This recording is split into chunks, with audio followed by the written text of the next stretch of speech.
Okay, guys, welcome back to another episode of Young Hustlers Podcast. Today we have a special guest. Today he's a multimillionaire at a young age, and today we're going to deep dive into his journey and how he made it at a in a young generation with multiple opportunities and full of success. So, with that being said, let's get started. Yeah. First of all, would you like to introduce yourself to the listeners? Absolutely. What's going on, guys? I'm A Honcho. My name is Sean Frimpong, but screen name A Honcho, the author of 10 Keys to Financial Freedom and my best-selling book, The $1 Million Mindset. Pleasure to be on here. Uh, we're happy to have you. Honestly, we can't wait for the $1 million gems you're about to drop in this episode. We're gonna kick off with the first question. We knew you were coming on, so we done a bit of research. Okay, I read a few articles on you, and I saw you featured on Yahoo Finance. Absolutely.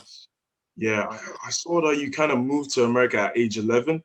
Where Yeah. where exactly, like where are you from originally? I'm originally from the UK, so I'm originally from England, London, England to be precise. I moved down here when I was 11 years old, and yeah, nothing really came easy. You know what I mean? When I Mm, came here, I moved down here with my dad and three siblings. mm, Um, Easy moving from England. You know, I moved down here with my brother and my sister, and times were kind of hard. Um, we all shared a room in a 2-bedroom apartment. My dad got, of course, his own room, and then I shared the room with my sister, my brother. Of mm. course, sleeping on the floor, stuff like that. But at the end of the day, our bigger goal was to be in the position that we are right now, so that we could give back to our for them. After about a year or two, my sister moved back to England. Me and my brother, of course, still living in that apartment. And sometimes, it was either paying the rent or Christmas gifts and stuff like that. So I'm extremely blessed to be in the position that I am right now. That's Beautiful. amazing. That's I'm amazing. very, there's very inspiring story as well. Another big question is as well, for most people is probably kind of the why, because most probably entrepreneurs and what's stopping most people is their why. Because I feel like through business and through being an entrepreneur, you're gonna have a lot of downs, and a lot of times you're gonna doubt yourself, saying, okay, why am I doing this for? So I want to actually kind of dig deep into that. What was your reason why for you keep going, and what made you to become successful? I'm definitely gonna have to say it was my brother. Me and my brother have been together since we were babies. You know what I mean? That is like Yeah. another person. Like that's basically like me, like reincarnation or Family. whatever. Yeah. And my dad too. So it's definitely my family. Me and my brother both had the same vision. We both had the same dream to make multi-millions, and we knew it was possible. You know what I mean? People do it every single day. People who aren't 60 and 50 years old, we knew it was out there. And so we really just studied to get into the position where we are right now. My dad always told me from a young age that I was going to be a millionaire. That's one thing that really stuck with me and that really pushed me through my entrepreneur journey, is having him on my side. That was really my why, because I had somebody to believe in me. I Mm, had somebody that was constantly pushing me. Even when I first came from England, I couldn't do anything. You know what I mean? I couldn't get a job. I couldn't get a bank account. I couldn't do anything. So in order for me to even get a little bit of funds, my dad had to create me a bank account under his name, and he named the account Millionaire. You know what I mean? Just like speaking it into existence, just yeah. kind of like, Thank you. always installing in me that I was someday going to be a millionaire. Just keep focused on it, keep reading your books. And a lot of the times I would just be in my room, just sitting on the floor, just reading books, just self-educating myself so that I can be in the position. Amazing. I That's love that. that's That's beautiful, that's a man. very strong way as well. Even for me, say as a foreigner to the country and all that, my reason is always kind of my family kind of coming back from Africa, and kind of giving back to there as well, because like we're all depending on kind of on the welfare. And even to say if my parents are sick and not able to work, you become the person that they depend on, and that's even pushes you more and drives you to become your wife. But for the next question as well, kind of going straight into it. I see I that you, actually, sorry, yeah, sorry to cut you. I actually wanted to say that what you said about you moving from the UK, that that would probably touch a lot of people because about 5 years ago, I kind of moved to Ireland as well. We're Irish, but we're not originally Irish. You get what I'm saying? So we kind of moved we moved from Africa as well. So that's really touching to see that you didn't let the fact that you're not from America, you don't know the environment, you didn't let that stop you. Like you still went against the odds, and your dad played a big part telling you, you know what, you're gonna be a millionaire. He saw you. So that's really good. I also wanted to ask you, you said, because I paid attention to your TikToks, I've seen that you used to run track before. Yeah, I did. 4 years. Yeah. Oh, mad. You must be athletic, innit? So I saw you were doing track, but you kind of had an accident where you kind of tore your hamstring, you said? So Yeah. was that when you kind of hit rock bottom? Is that how you transitioned from a regular teenager to an entrepreneur? I say when I really transferred, is when it wasn't even when I tore my groin, because I tore my groin in college. Well, transitioning from high school to college. So I had already had my full scholarship to a variety of schools, but I had already set my mind on UPenn. So I went to UPenn for a semester, and I tried to run on my it was a torn groin and a pulled hamstring. So I tried to run on it, but it just wasn't working out. So of course, I didn't have the funds to continue going to a school like UPenn. It's an Ivy League school. I didn't have the funds to go there. So I transferred over to Morgan State University. And at Morgan State University, I don't know if you guys know about this, but it's in Baltimore, Maryland. It's actually one of the most dangerous places, in America. And Morgan State University has one of the highest crime rates in America too. Every single day you get notifications on your phone that somebody had just got shot or somebody had just got robbed or something like that. Like, it was extremely dangerous. So whilst I was at Morgan State University, I was, just training with the athletic team, trying to get my hamstring back working. And, the coach told me that, I wasn't going to be an asset to the team. So of course I wouldn't be able to go there either. But not only that, it just wasn't a good environment to be in either. So I wasn't too mad about it, but really hit rock, didn't have anything left to do. You know what I mean? Yeah. All my aspirations and dreams, I was a 4.0 student, 4.2 student, valedictorian, all these accomplishments, all this stuff that I just really worked my ass off to do, running track for 4 years, studying every single day to get good grades. It felt like it all just got flushed down the toilet. So really just crushed my spirit. And that's when I realized, this just really wasn't, maybe God has something bigger for me. You know what I mean? So my brother was trading stocks at the time. Now, he wasn't an extremely big stock trader, but he was making, enough to live off of it.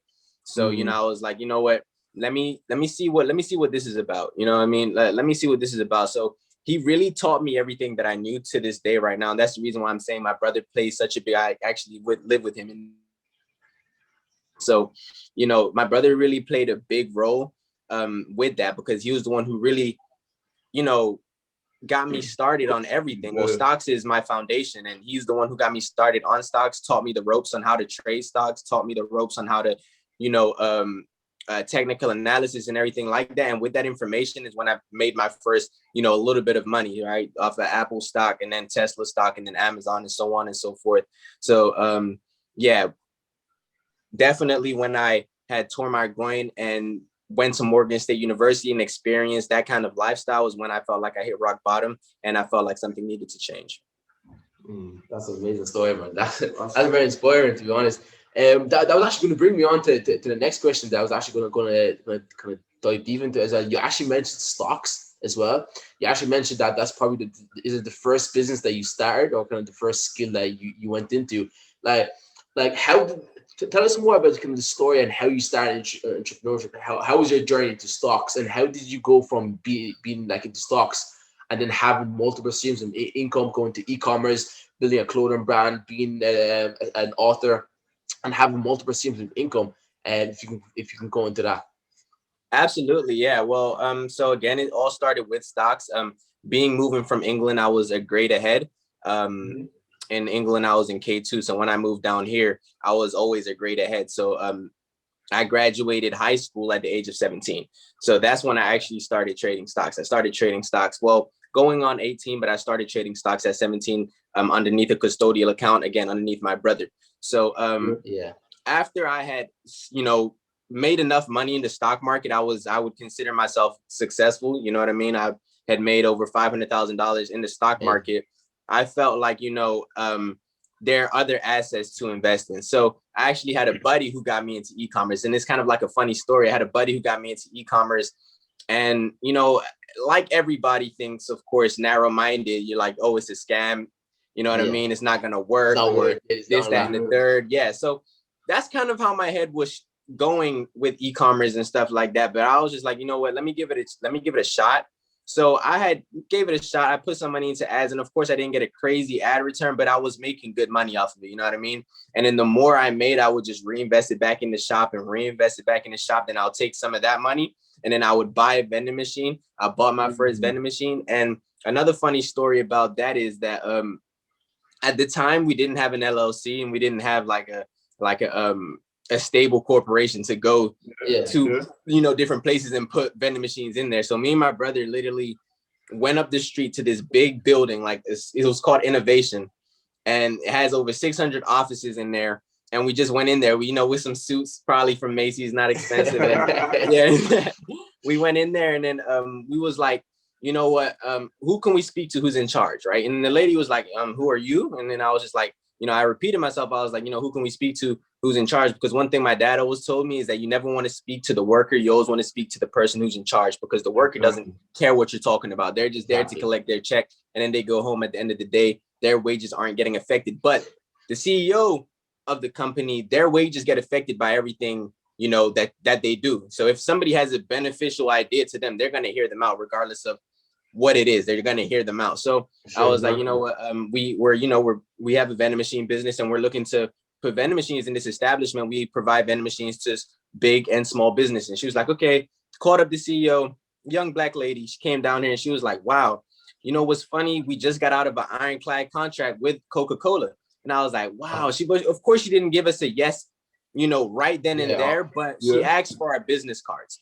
So we gave her our business cards, and it was funny because we weren't actually going to get business cards at first, but we went to Staples. We got business cards, 500 of them, and we gave them to her. And she gave us a call back in 3 days, and she was just like, let's sit down and work something out. So that was our first place. We put 6 vending machines in that corporation, and we started making passive income immediately. I'm talking about these vending machines were, producing a large amount of income. So yeah, a lot of cash flow. So after that, we started putting vending machines in other establishments and stuff like that.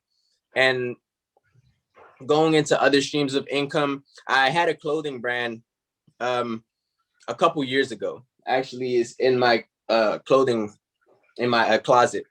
Okay. And funny story about that, the guy really did me dirty on that. And again, this is at a time when I didn't have much. So I had kind of like put the last little bit I had into the clothing brand. This was kind of like my first venture that really failed. Yeah. And because clothing has always been a passion of mine. I've always loved dressing up. I've always loved taking pictures and stuff like that, looking fly. Same here. Yeah, you know what I mean? So we started up a company, and the dude kind of just was just like, F you, I guess, like after a month, and just kind of like kicked me off to the side. And I was just like, wow, that's kind of messed up. But there wasn't really much I could do about it, because he had created the name. He had the fan base. At that point, I didn't really have a lot of supporters and stuff like that, but he had more supporters. But, karma is a funny thing, because, fast forward 3 years later, this dude is now, aspiring to be exactly just like me. I'm talking about stalking my pages, hitting me up, doing this, doing this, doing that. Karma really hits. And that's when I realized that karma really does, hit you very, very hard, because once was a good clothing brand has now completely gone into the mud because of somebody's pride and stuff like that. So, when I got a little bit more successful, I only just recently came out with Prestige High Fashion, probably around 2 months ago. I was like, I think I love the brand, by the way. I checked it out. Thank you. I appreciate it. Thank you. I might cop a hoodie, fam, because it's high. Thank you. I appreciate it. But yeah, I just got into about 2 months ago. And again, I've been in e-commerce for a while. So I already knew how to run ads. Even if, people weren't going to cop the clothes, I already knew that they'll be able to sell, just because I already know my way around e-commerce in general. I know how to run a website. I know how to get sales and run ads and run traffic and stuff like that. Build up an Instagram brand for my clothing brand. So I did that. First month went crazy. A lot of organic traffic, $30,000 first month. Second month, $45,000. So, it really took off. So I'm really And happy about I that. did talk to you there, but did you focus solely on just a clothing brand e-commerce, or did you try dropshipping as well? Because a lot of probably youths, even during the pandemic, are just trying to go on dropshipping, AliExpress, all that kind of stuff. Did you only focus on just the clothing part, or did you try selling products? No. So with the clothing brand, well, I dropship. I have a dropshipping. I have multiple different dropshipping stores. I have 3 jewelry dropshipping stores. I have a home fitness dropshipping store, and they're all bringing in positive cash flow. Whether it's 6K a month, ranging up to $72,000 a month. My best e-com shop last month is $72,000 a month. But for my clothing brand, I really didn't want to do drop shipping because I really wanted to focus on the quality of the clothes. You know what I mean? The main thing that people get out of prestige high fashion is that, when you put on the hoodie, my hoodies are, well, my crew necks are silk, everything's embroidered Quality. or used. Yeah, you know what I mean? Good quality. It comes with status as well. Exactly. It goes with the status. And one thing I realized about e-commerce and just running a business in general, when you're selling a product, you want to give the customer the best product possible, because a lot of your clientele are going to be reoccurring customers, people who liked it and go tell their friends about it. You know what I mean? It's word to mouth. That's how it spreads.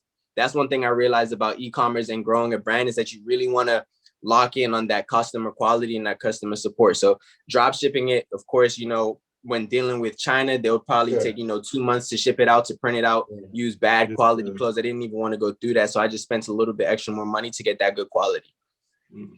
That's amazing. And from e-commerce, did you diversify into other stuff, or was that because obviously I see you into crypto as well? Is there anything else that you want from e-commerce, or are you just based on just the vending machine stocks and e-commerce? No, I actually really recently just with you, just because of I guess it was because somewhat like the hype behind it. I had a friend who had made over $2 million in less than a month, and that was just from like meme coins and all these other coins that were blowing up pretty fast. Around, and so invest in crypto as well. So we like, I think Shiba actually brought me the most in all my investment, my portfolio brought me the most. We actually kind of had to utilize the meme coins. We got some fails, but still. There's so much weird coins, like there was coins called balls. There was weird names going all over shitcoins. Yeah. There's people making mad money, like thousands in a day, like 16-year-olds making over like $1 million or $2 million. Yeah, absolutely. Changing their lives of just a meme coin they never heard of. Exactly. It's crazy. Absolutely. Yeah. 100%. And when I get into something, I don't want to do it based off what everybody's doing. So I did a large amount of vigorous research behind it. So I didn't really invest into those meme coins as much. I got into Doge and I got in and I got out. But most of the coins that I invested in, I invested a large amount into, Ethereum. I invested a large amount into Bitcoin, Polygon, Chainlink. Yeah, long term, because at the end of the day, I even recently just stopped day trading. I don't even really day trade anymore because I'm a long-term investor. I've made over $7 million by the age of 20 years old. I don't need to make fast money anymore. I would rather just let my money compound. I think the problem with today's generation is that they want fast money. But the thing that they don't know is that, money comes fast, but it goes even quicker.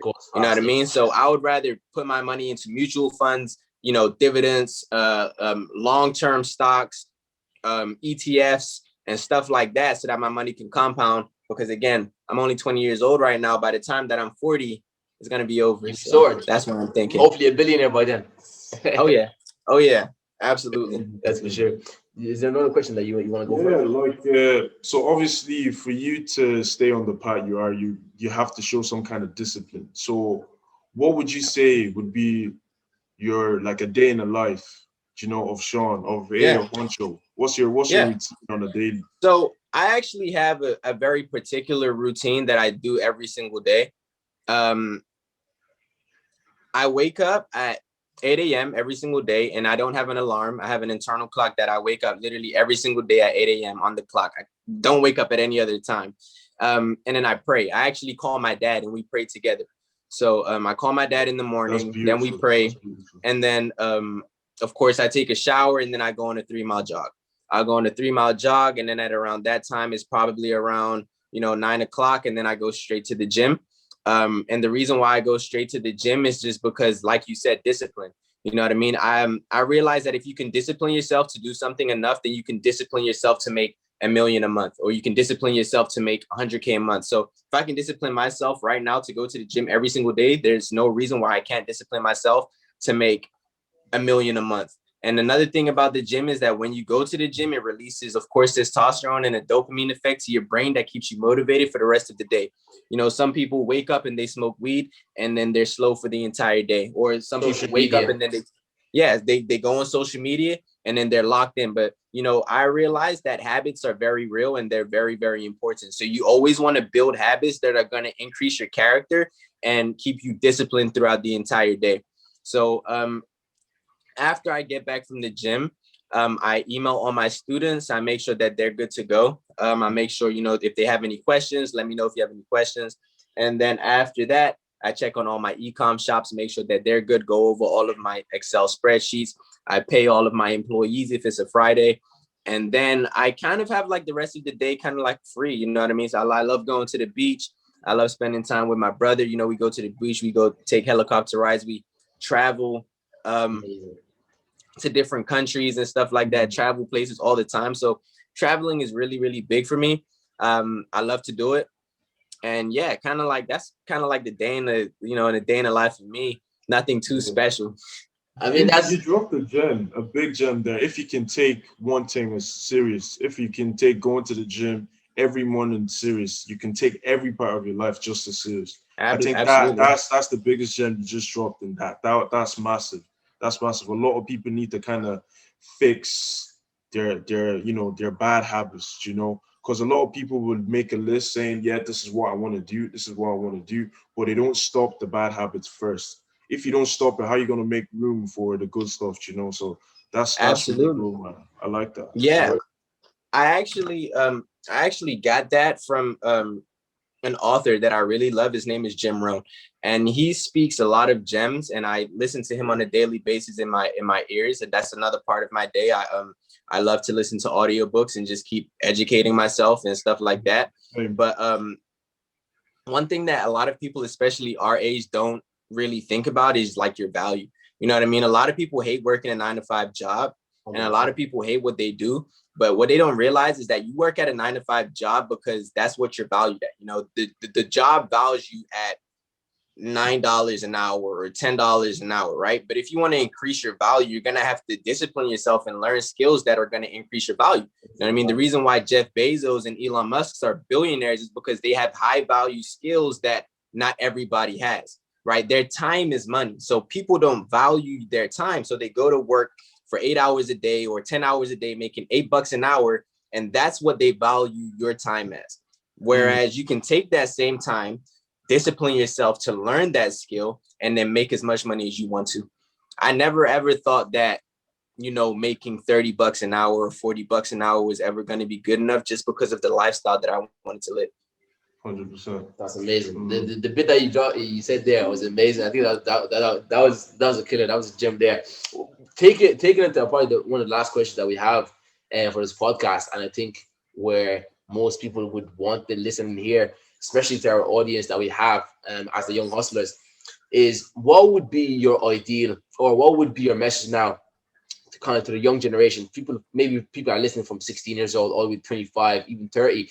What would be the one business idea or skill set that somebody should start or go into? For example, like say so many opportunities like real estate, wholesaling, there's stocks, crypto, there's as you said, vending machines, there's e-commerce.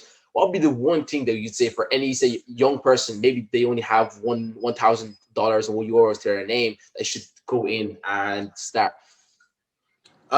Well, that all really depends. I tell everybody, I get like DMs about this and messages about this all the time. They're like, yo, Yeah, Honcho, I have $10,000. What should I do? Honcho, I have $200. What should I do? Some people, hey, yo, Honcho, I have $200,000. What should I do? And I all tell them the same thing.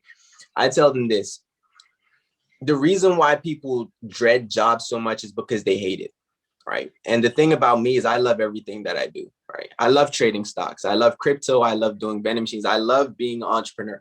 So what I tell everybody is this: find something that you know that you're going to love and that you're going to be able to stick with for a long period of time. Because some people don't like reading stock charts, so they're never going to be successful with stocks if you don't like doing it, right? You're not going to be able to force yourself to wake up and go into the stock market at 9:30 a.m. every single day if you don't enjoy doing it.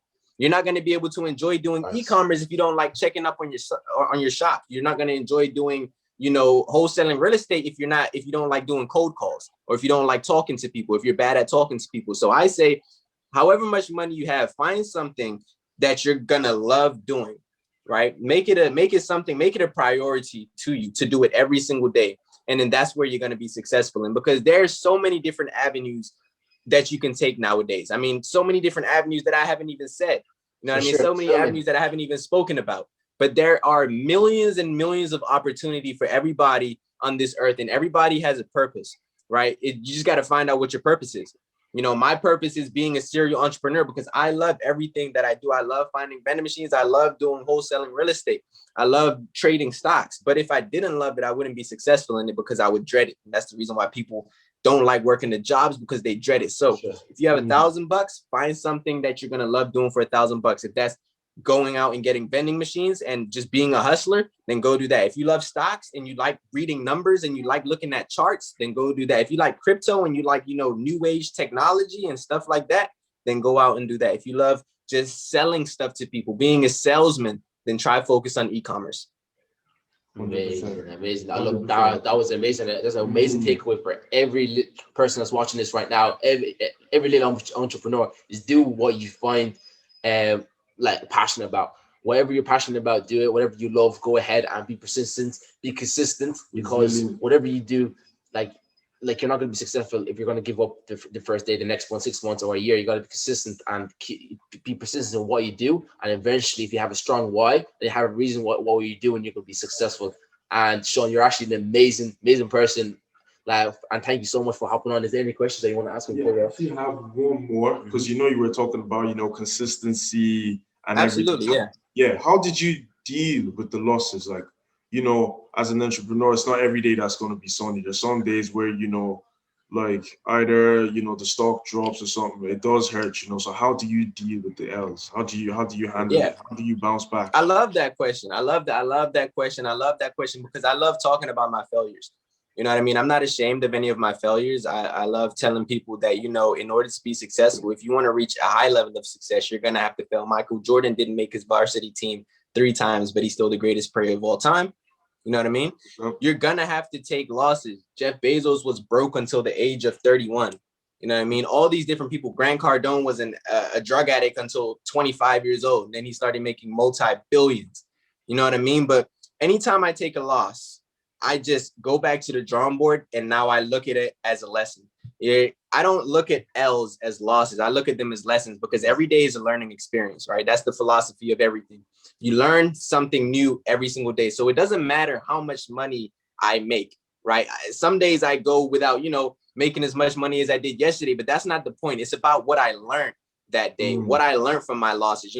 I took a big hit in the market 3 weeks ago, lost 60K, but now I know exactly what not to do to lose that money again. So as human beings, we have 2 different feelings. We have the feeling of winning, the happy feeling, and then we have the feeling of failure, the feeling of losing, right? Both of these 2 feelings are extremely key, right? So the reason why I do what I do is not because I want to continue to make millions every day. It's because I love the feeling of winning. I have millionaire friends who continue to make millions every single day, not because they need the millions, because they love the feeling of winning.